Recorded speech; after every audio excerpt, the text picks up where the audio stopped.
سنة جولي سوبرينتي كل سجال بقول تقاط أفرتي حلي دولتي كعانكي ولا استامي معلك سوماليات وعرف على كنا كشرحه بعدما يتم معلك معلك سوماليات إرجع معلم وعرفه مال بدل يسوق جابيي فكسي أنا تنا وش يجوا إرجع معلم ما هذا مسؤول ويا مسؤول هذا وحويان أقول له هذا وعادل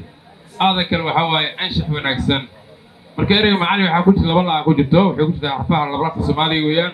لا هذا وحلا الليلية لا هذا كان الليفية اجتماع نورشة معلم كوام كحويان مسؤول أقول له عادل له أنشح ونكسن ليلية ليفية اجتماع نورشة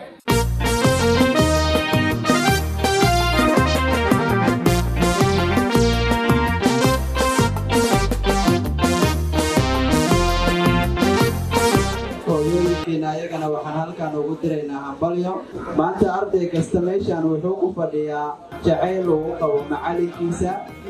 ixtiraam uu hayo macalinkiisa si uu maanta ugu qayb qaato ama uu muujiyo inay maanta ay tahay macalinkiisa ama maalinta macalinkiisa marka shakhsi la soo qasbay meeshii inuu fadhiyo ugu malaynayo sidaad noo soo ixtiraamteen oo waqtigiina aad ina soo geliseen ayaan idinka codsanayaa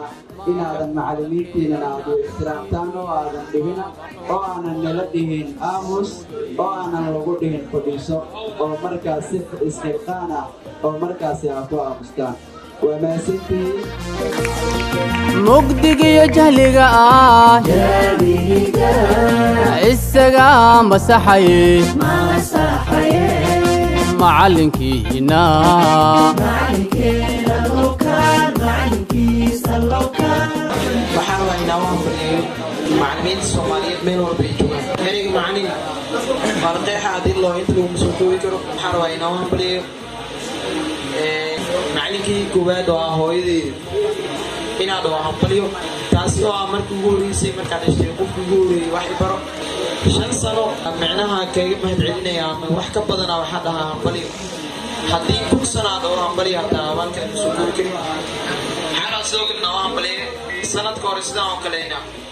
waan fadhiyay macallimiinteeda waliba sanadka hore waxay sanadada hore ay dhumeen macallin kamid ah in halkan iskuulku qaybkii waxa rabaa inaad wanaagsantiin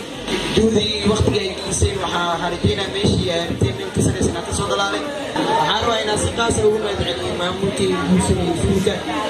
macallinkii dugsiga macallimiinteedii u soo dadaalay oo u soo waqti beelay oo kamid